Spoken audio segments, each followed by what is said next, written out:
নানিয়ারচর সরকারি কলেজ কর্তৃক আয়োজিত অনলাইন ক্লাসে প্রিয় শিক্ষার্থীবৃন্দ, তোমাদের সবাইকে শুভেচ্ছা জানিয়ে শুরু করছি আজকের ক্লাস। আজকের বিষয় জীববিজ্ঞান প্রথম পত্র। আজকের পাঠ প্রথম অধ্যায় কোষ ও এর গঠনে সপ্তম পর্ব। আজ খুব দারুণ একটি কোষীয় অঙ্গাণু নিয়ে আলোচনা করব, যে অঙ্গাণুর উপস্থিতি উদ্ভিদের একটি অনন্য বৈশিষ্ট্য, এবং সেই অঙ্গাণু উদ্ভিদ রাজিকে দিয়েছে বিশেষ ক্ষমতা, যে ক্ষমতা অন্য কোনো প্রাণী তথা কোনো জীবেরই আর নেই। তো বুঝতে পারছো কোন অঙ্গাণুর কথা বলছি? দ্বিতীয় বর্ষের ছেলেমেয়েরা, তোমরা নিশ্চয় বুঝতে পারছো আমি কোন অঙ্গাণুর কথা বলছি, যেহেতু প্রথম বর্ষে তোমাদের এই বিষয় নিয়ে আলোচনা করেছি আমি। আর প্রথম বর্ষের ছেলেমেয়েরা, তোমরা একটু চিন্তা করে দেখো তো সেটি কোন অঙ্গাণু হতে পারে। মাধ্যমিক পর্যায়েও কিন্তু তোমরা পড়ে এসেছো এ ব্যাপারে। ধরো ছোটোখাটো একটা কুইজ, আমি একটু ক্লু দিই, অর্থাৎ সূত্র দিই তোমাদেরকে। আমাদের পড়ালেখা জীবনে আমরা যখন জীববিজ্ঞানের সাথে পরিচিত হই, এরপর থেকে একটি কথা আমরা শুনে থাকি, সেটা কি বলতো? উদ্ভিদ নিজের খাদ্য নিজে তৈরি করতে পারে, আর প্রাণী তা পারে না। সে আবার কেমন কথা? আমরা মানুষেরা এত ক্ষমতাধর, আমরা কি নিজের খাদ্য নিজে বানাতে পারি না? পারি তো, কত কিছু রান্না করে খাচ্ছি, আমরাই তো সেই খাবার তৈরি করছি, তাই না? কি বলো তোমরা?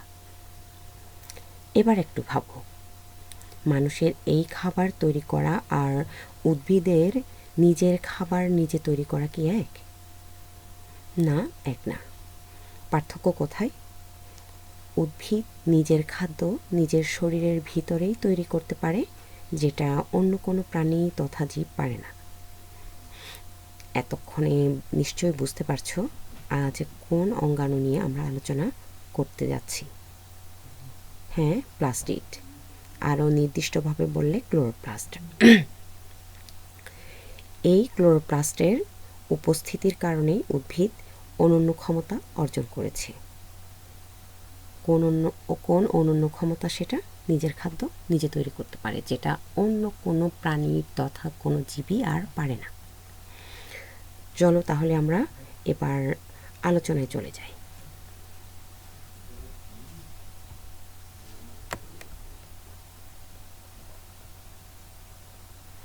ক্লোরোপ্লাস্ট নিয়ে আলোচনা করতে গেলে প্রথমেই আমাদের প্লাস্টিড সম্পর্কে জানতে হবে। প্লাস্টিড নিয়ে খুব বেশি তথ্য এখানে আমি দিইনি, কারণ আমাদের প্রধান আলোচ্য বিষয় হচ্ছে ক্লোরোপ্লাস্ট। আর ক্লোরোপ্লাস্টের পুরো অংশটাও আমি আজকে আলোচনা করব না, এটাকে আমি দুই ভাগে ভাগ করেছি, একটু চাপ কম হবে তোমাদের জন্য এবং পড়তে সুবিধা হবে। তো চলো আমরা দেখি এখানে প্লাস্টিড কি। উদ্ভিদ কোষের সাইটোপ্লাজমে বিক্ষিপ্ত ডিম্বাকৃতি, ফিতাকৃতি বা তারকাকৃতি সজীব বর্ণাধার বস্তুগুলোকে প্লাস্টিড বলে।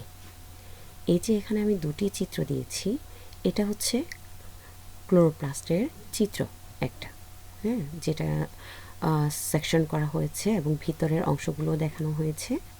আর এটা হচ্ছে একটা উদ্ভিদ কোষ। তোমাদের কোষ পড়ানোর সময়ে উদ্ভিদ কোষের চিত্র যখন পড়িয়েছিলাম তখন দেখিয়েছিলাম উদ্ভিদ কোষের চিত্র কেমন হয়ে থাকে এবং সেখানে কি কি থাকে। এখানে আমি আবার দিয়েছি কি কারণে, ক্লোরোপ্লাস্ট কি কোন অবস্থায় থাকে এবং তাকে দেখতে কেমন লাগে সেটা বোঝানোর জন্য। দেখো এখানে এই যে সবুজ বর্ণ যেগুলো দেখতে পাচ্ছ, এগুলো সবগুলো হচ্ছে তোমাদের ক্লোরোপ্লাস্ট, কোষের ক্লোরোপ্লাস্ট। আর এখানে যে লালচে বা গোলাপি বর্ণের অংশগুলো দেখতে পাচ্ছ, এগুলোকে আবার ক্লোরোপ্লাস্ট মনে করো না, এগুলো কিন্তু মাইটোকন্ড্রিয়া, এগুলো অন্যান্য কোষীয় অঙ্গাণুগুলো এখানে বিদ্যমান রয়েছে। আচ্ছা, এই ক্লোরোপ্লাস্ট কিন্তু প্লাস্টিডেরই একটা প্রকার।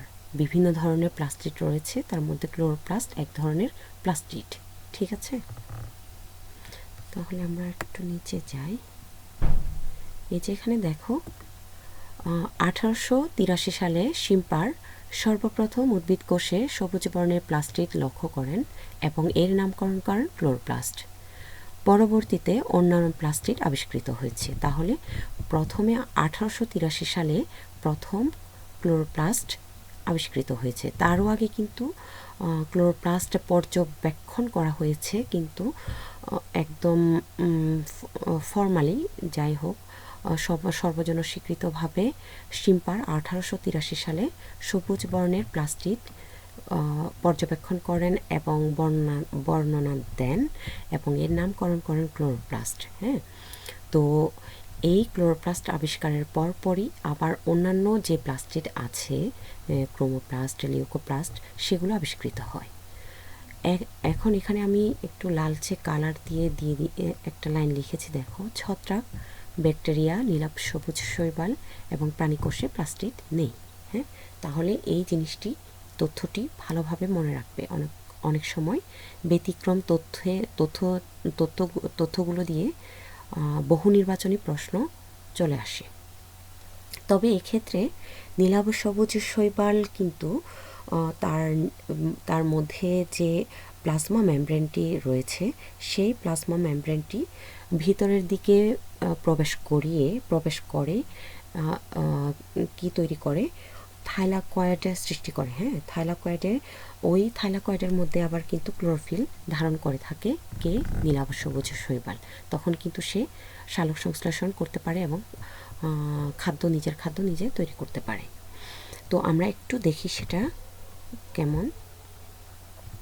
এই যে দেখো, এটা হচ্ছে একটা সায়ানোব্যাকটেরিয়া, অর্থাৎ হচ্ছে কি নীলাভ সবুজ শৈবাল। হ্যাঁ, তার মধ্যে এই যে দেখো ভিতরের মেমব্রেনটি ভিতরের দিকে প্রবিষ্ট হয়ে থাইলাকয়েড মেমব্রেনে পরিণত হয়েছে এবং সবুজ দেখতে পাচ্ছ তোমরা কি ধারণ করেছে, ক্লোরোফিল ধারণ করেছে সে, এবং ওটা দিয়ে সে সালোক সংশ্লেষণের মাধ্যমে খাবার তৈরি করে নিতে পারে। হ্যাঁ, তো এখানে দেখো এবার প্লাস্টিডের প্রকারভেদ। প্লাস্টিড প্রধানত কয় প্রকার? 3 প্রকার। কি কি? লিউকোপ্লাস্ট, ক্রোমোপ্লাস্ট এবং ক্লোরোপ্লাস্ট। এখানে আমাদের মেইন পড়ার বিষয়টা হচ্ছে এই ক্লোরোপ্লাস্ট। তো এখানে আমি 2টি চিত্র সংযুক্ত করেছি, তোমরা দেখো। Types of plastids. হ্যাঁ, এই যে 3 প্রকার প্লাস্টিডের কথা বললাম, এর মধ্যে প্রথমে আমরা যেটা পেয়েছি সেটা হচ্ছে লিউকোপ্লাস্ট। লিউকোপ্লাস্ট কি? লিউকোপ্লাস্ট সাধারণত বর্ণহীন যেই প্লাস্টিড সেটাকেই বলা হচ্ছে লিউকোপ্লাস্ট। হ্যাঁ, এই যে এখানে লিউকোপ্লাস্টের এক চিত্র দেওয়া হয়েছে। তো লিউকোপ্লাস্ট যখন আলোর সংস্পর্শে আসে, হ্যাঁ, লিউকোপ্লাস্ট সাধারণত আলোর সংস্পর্শে না এলে বর্ণহীন থাকে, আর যদি আলোর সংস্পর্শে আসে সে কিন্তু ক্রোমোপ্লাস্ট বা ক্লোরোপ্লাস্টে পরিণত হতে পারে, বিশেষ করে ক্লোরোপ্লাস্টে রূপান্তরিত হয়ে যায়। আর এই কোথায় থাকে এই লিউকোপ্লাস্ট সাধারণত যেসব অঞ্চলে সূর্যের আলো পৌঁছায় না সেসব অঞ্চলে সে অবস্থান করে, লিউকোপ্লাস্ট অবস্থান করে।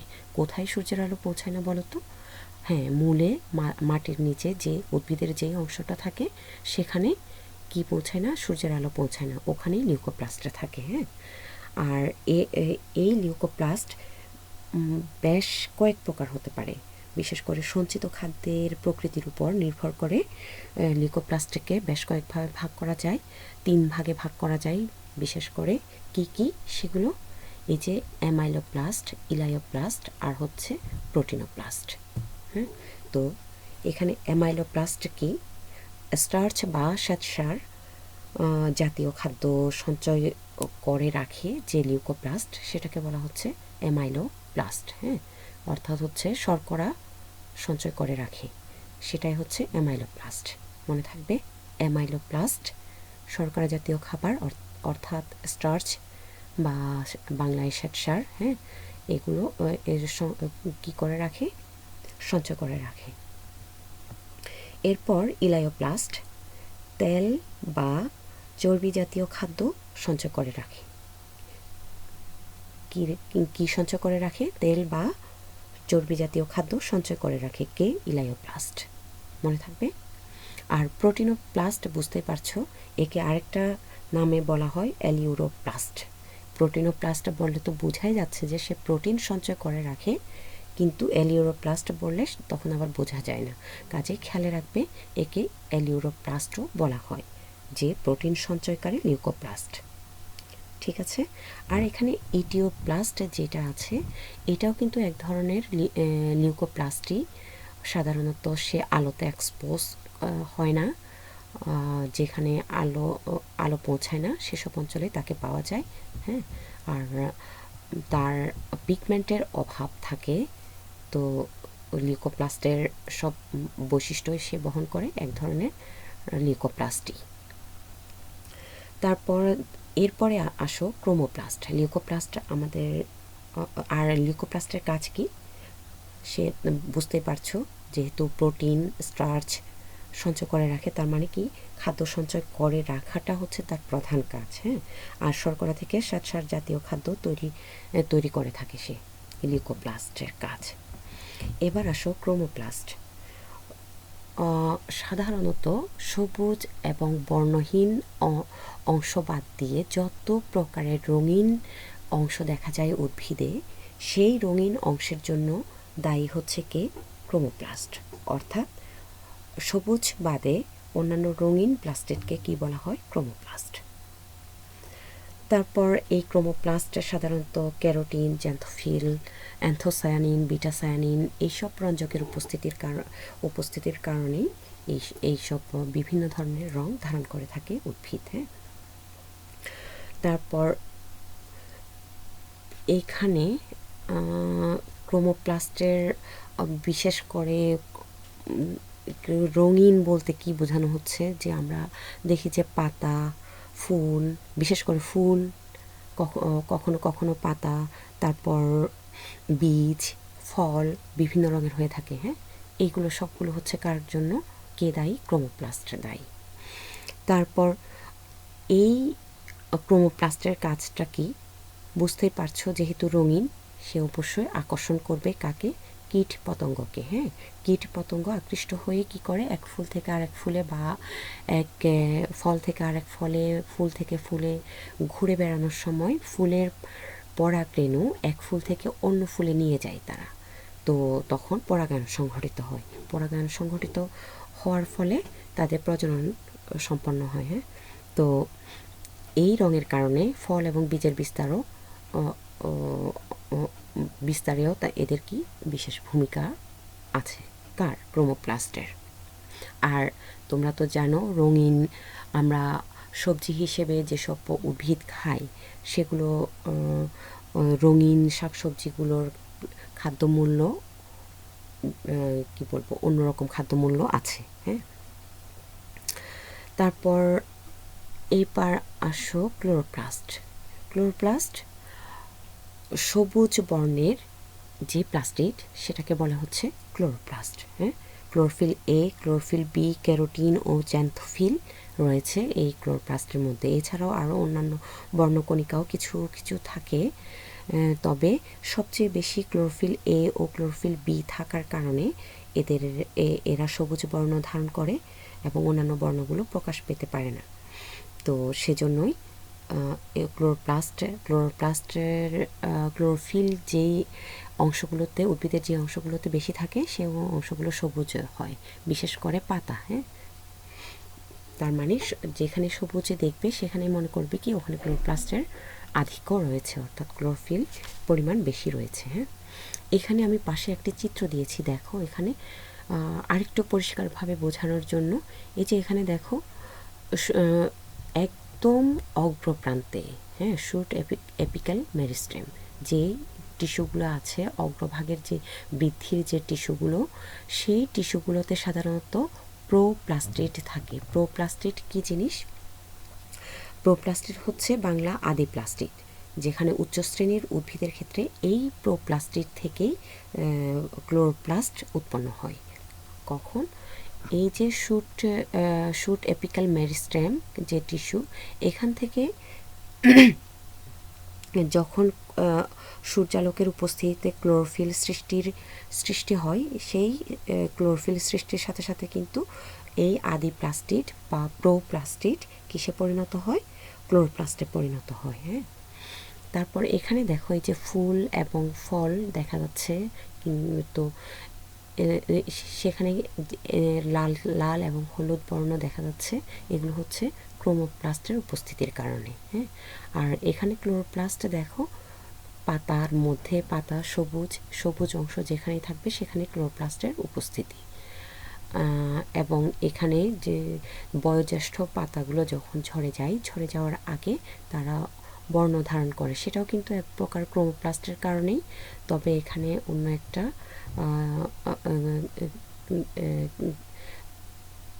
প্লাস্টিডের কথা বলা হয়েছে, সেটা বাদ দিয়ে আমরা ক্রোমোপ্লাস্টের কথাই ধরি। তো তোমরা জলপাই গাছের পাতা দেখেছো? যখন পাতাগুলো বয়স্ক হয়ে যায়, ঝরে পড়ার আগে সেগুলো লাল বর্ণ ধারণ করে, এগুলো কিন্তু ক্রোমোপ্লাস্টের কারণেই লাল বর্ণ ধারণ করে। হ্যাঁ, তো মাটির নিচে এখানেও কিন্তু রুট, এপিক্যাল, মেরিস্টেম থাকে, মেরিস্টেমের মধ্যে প্রোপ্লাস্টিড থাকে। হ্যাঁ, প্রোপ্লাস্টিড থেকে তারপর ওখানে প্লাস্টিড, পরিপূর্ণ প্লাস্টিড রূপান্তরিত হয় প্রোপ্লাস্টিড থেকে। আর এমনিতেই মাটির নিচের অংশে লিউকোপ্লাস্টের উপস্থিতি থাকে। এই হলো তোমাদের লিউকোপ্লাস্ট, ক্রোমোপ্লাস্ট এবং ক্লোরোপ্লাস্ট। এখন আমরা ক্লোরোপ্লাস্টের সম্পর্কে জানব, যেহেতু আমাদের প্রধান টপিকটাই হচ্ছে ক্লোরোপ্লাস্ট। চলো দেখি এখানে উৎপত্তির ক্ষেত্রে কি বলছে। গ্রিক শব্দ ক্লোরোস অর্থ সবুজ এবং প্লাস্টেস অর্থ যা গঠিত হয়। হ্যাঁ, এই দুটি শব্দের সমন্বয়ে ক্লোরোপ্লাস্ট গঠিত হয়েছে। সংজ্ঞাটা দেখি।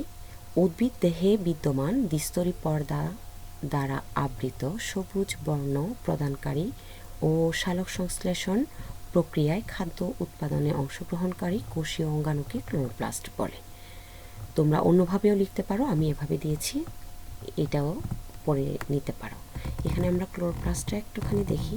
এই যে দেখো, দ্বিস্তরী পর্দা দিয়ে আবৃত। হ্যাঁ, তো দ্বিস্তরী পর্দা দিয়ে আবৃত কি বলা হচ্ছে? সবুজ বর্ণ প্রদানকারী, যেহেতু ক্লোরোফিল আছে ও সালোক সংশ্লেষণ প্রক্রিয়ায় ক্লোরোফিল থাকার কারণে সালোক সংশ্লেষণ প্রক্রিয়ায় খাদ্য উৎপাদন করতে পারে। হ্যাঁ, খাদ্য উৎপাদনে অংশগ্রহণকারী কোষীয় অঙ্গাণুকে ক্লোরোপ্লাস্ট বলে। খুবই সহজ একটা সংজ্ঞা, তোমরা পড়ে ফেলবে। তো এই ক্লোরোপ্লাস্ট প্রতি কোষে কত থাকতে পারে? উচ্চ শ্রেণীর উদ্ভিদ কোষে সাধারণত 10 থেকে 40টি হতে পারে। এটা এমসিকিউ এর জন্য বা বহু নির্বাচনের জন্য মনে রাখবে। আর নিম্ন শ্রেণীর উদ্ভিদের ক্ষেত্রে এর চেয়ে কম থাকে। আকৃতির ক্ষেত্রে দেখো, উচ্চ শ্রেণীর উদ্ভিদ কোষে ক্লোরোপ্লাস্টের আকৃতি সাধারণত ল্যান্সের মতো হয়ে থাকে। হ্যাঁ, ল্যান্স দেখতে যেরকম সেরকম হয়। আর নিম্ন শ্রেণীর উদ্ভিদ কোষে এদের আকৃতি বিভিন্ন রকম হতে পারে। এখানে আমি চিত্র দিয়ে দিয়েছি, দেখো, তোমাদের বইয়ের মধ্যেই খুব সুন্দরভাবে আছে। ওখানে উদাহরণগুলো সহ তোমরা পড়ে ফেলবে, যে প্রজাতিগুলোর বা যে গণগুলোর উদাহরণ দেওয়া হয়েছে ওই গণনামগুলো পড়ে ফেলবে, কারণ এমসিকিউ এর বা বহু নির্বাচনীতে প্রশ্ন থাকতে পারে। যেমন বলা হচ্ছে কি, পেয়ালাকৃতির ক্লোরোপ্লাস্টে থাকতে পারে, সেটার উদাহরণ তোমাদের বইয়ে দেওয়া আছে, ক্লামাইডোমোনাস, এক ধরনের শৈবাল। হ্যাঁ, তো বহু নির্বাচনী পরীক্ষায় তোমাদের থাকতে পারে নিম্নের কোনটিতে পেয়ালাকৃতির ক্লোরোপ্লাস্টে দেখা যায়। গেল দিল ক্লামাইডোমোনাস, স্পাইরোগ্যারাইডোগোনিয়াম, জিগনেমা। হ্যাঁ, তো তোমাদের ওখানে সঠিক উত্তরটি ক্লামাইডোমোনাস দিতে হবে। তো এটা জানতে হলে তোমাদের অবশ্যই পড়তে হবে। তো এখানে ডিস্কের মতো। হ্যাঁ, তারপর এই সি শেপড বলতে এটা মূলত হচ্ছে আঙ্গুলের আংটি আকৃতির বা গার্ডল আকৃতির বলা হয়। হ্যাঁ, তো এটার উদাহরণ হচ্ছে ইউলোথ্রিক্স। এটা তোমাদের শৈবাল পড়ার সময়ে নমুনা শৈবাল হিসেবে পড়তে হবে বিস্তারিত। ইউলোথ্রিক্স, তারপর এখানে দেখো রিপ্ট বা গোলাকার, এটা গোলাকার, হ্যাঁ। পিথোফোরা, এর উদাহরণটা হচ্ছে পিথোফোরা, হ্যাঁ। তারপর এটা হচ্ছে তোমাদের জালিকাকার, জালিকাকারের উদাহরণ হচ্ছে ইডোগোনিয়াম। তারপর এটা হচ্ছে তোমাদের সর্পিলাকার, সর্পিলাকার হচ্ছে তোমাদের স্পাইরোগাইরা। আর এটা হচ্ছে তারকাকৃতির, তারকাকৃতির ক্ষেত্রে জিগনেমা উদাহরণ। তো উদাহরণের নামগুলো ও গণনামগুলো পড়ে ফেলবে। এগুলো কিন্তু সবগুলো শৈবালে ক্লোরোপ্লাস্টের বৈচিত্র্য বেশি, হ্যাঁ, সেজন্য এখানের উদাহরণগুলো এই উদাহরণগুলো সবগুলোই শৈবাল। এখানে আমি তিনটি অনুধাবনমূলক প্রশ্ন এবং তার উত্তর সংযোগ করেছি এবং সেটার মাধ্যমেই আজকের ক্লাস আমরা সমাপ্ত করব। চলো আমরা দেখি। এখানে আমি গুছিয়ে দিয়েছি কিছু, বইও পাবে, বই থেকেই দিয়েছি, তোমরা নিজেদের মতো করেও গুছিয়ে নিতে পারো, আবার এটাও পড়ে ফেলতে পারো, ঠিক আছে। তো অনুধাবনমূলক প্রশ্ন হিসেবে আসে এগুলো সাধারণত। তো ফুলের পাপড়ির রং নানা বর্ণের হওয়ার কারণ কি?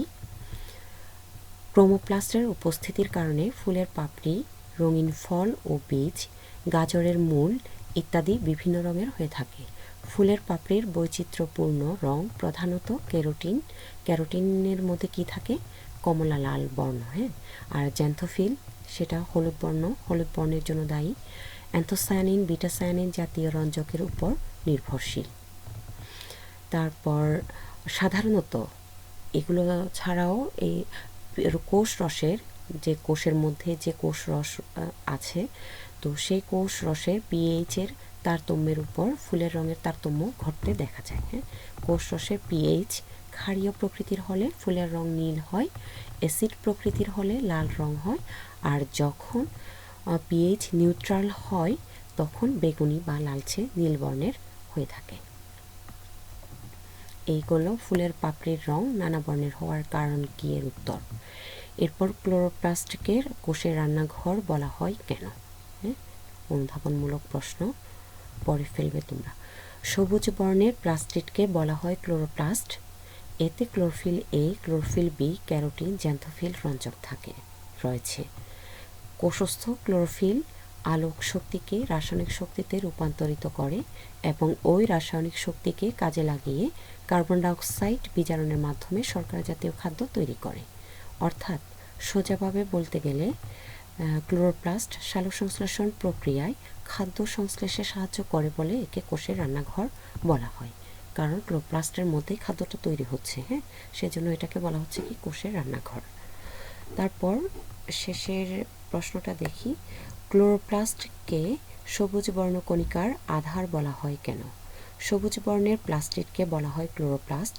এতে chlorophyll A, chlorophyll B, carotene, xanthophyll রঞ্জক রয়েছে। উপরের দুটি লাইন আমি এখানে সংযুক্ত করে দিয়েছি। এতে অন্যান্য বর্ণকণিকাও কিছু পরিমাণে থাকে। এসব বর্ণকণিকা ক্যারোটিন ও জ্যান্থোফিল থাকলেও এরা পরিমাণে খুবই কম থাকে।